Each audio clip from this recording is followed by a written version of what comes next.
Hey, what's going on? You know who it is, you know what it is. This is your boy Town Business Sports and Entertainment. All right, check this out, y'all.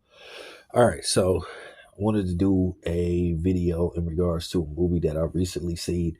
I saw it yesterday. No, excuse me. I saw it the day before yesterday, so I watched it on HBO Max.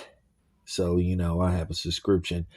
So, with that being said, I got a chance to see the movie that came out a few months ago called One Battle After Another. It stars Leonardo Dicaprio, Regina Hall, Tiana Taylor, Sean Penn, Benicio del Toro. So, it has, for the most part, ensemble cast. It's basically about Leonardo DiCaprio being a revolutionary freedom fighter who goes around and frees, immigrants and all that kind of stuff. So, the movie, I remember when they would shoot this movie, they shot the movie like early in 2024.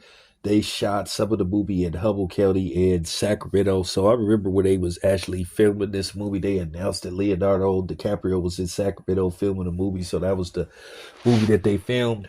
With that being said, I had a chance to watch the movie. I wasn't interested in going to the theater to see it, but I had some time to kill, so I watched it at home.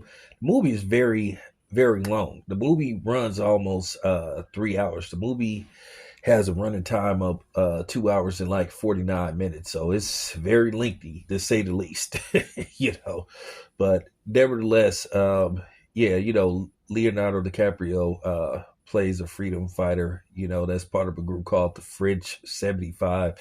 And like I said, after some events happen, I don't want to spoil the movie, but, some things happen to where, he is forced to go on the run. He has to change his identity.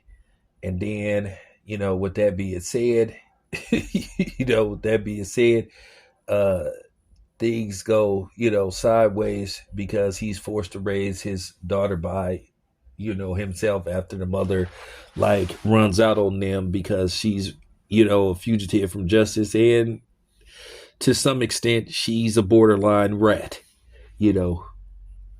But nevertheless, there are some twists and turns in the movie, and a lot of elements of, white supremacy and racism, and that kind of stuff, and about, interracial relationships and stuff. Because Leonardo DiCaprio plays the lover of, and the boyfriend of Tiana Taylor. And Tiana Taylor, I'm going to do a video about her in a separate video about, oh my God, damn. Damn. But nevertheless, I'm going to say this much. I do feel that Leonardo DiCaprio, in all likelihood, he will be nominated for an Oscar for Best Actor, and you probably will see Sean Penn nominated for Best Supporting Actor. And, Sean Penn has won an Oscar like twice. So, with that being said, he's probably going to be nominated for an Oscar once again. But Leonardo DiCaprio is going to have a lot of competition because he, in all likelihood, he's going to have to contend with Michael B. Jordan and a couple of other people. So, for Sinners, many people believe that Michael B. Jordan is going to be nominated for Best Actor for, Sinners. To me, Sinners was the best film that came out in 2025, and I'm just keeping it a buck. Just got to be said, Hopefully Ryan Coogler gets nominated for Best Director, and, Delroy Lindo or the other guy, they could both compete in the Best Supporting Actor category. So, we'll have to see.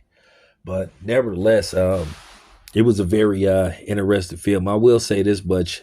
Leonardo DiCaprio is one of the best actors that we have seen in the last, 30 years. I remember when Leonardo DiCaprio was so growing pains. So that's crazy. So it's funny. He's came a long way from, a B grade Critters movie to, winning an Academy Award and being nominated for Academy Award a few times. So With that being said, I want to give him, give him his flowers, give him his praise. He did an excellent job in Django. Rumor has it he had a very difficult time saying some of the stuff, reciting the dialogue that was in Django, because you know how, uh, you know, um, Quentin Tarantino's white ass love, writing the N word in a lot of his movies, but he don't write no deploratory and racial epitome words for his kind. But go figure. But nevertheless, I just wanted to break it down. I just wanted to give my opinion on the movie. So with that being said, uh, good movie, good movie. Me myself, I think it runs like 20 minutes too long. They could have cut it down to maybe about 2 hours and 30 minutes, but it is what it is. I'm not a director, I'm not an editor. So, with that being said, just giving my opinion of it. So there you have it. This your boy Tail Biz. I'm out.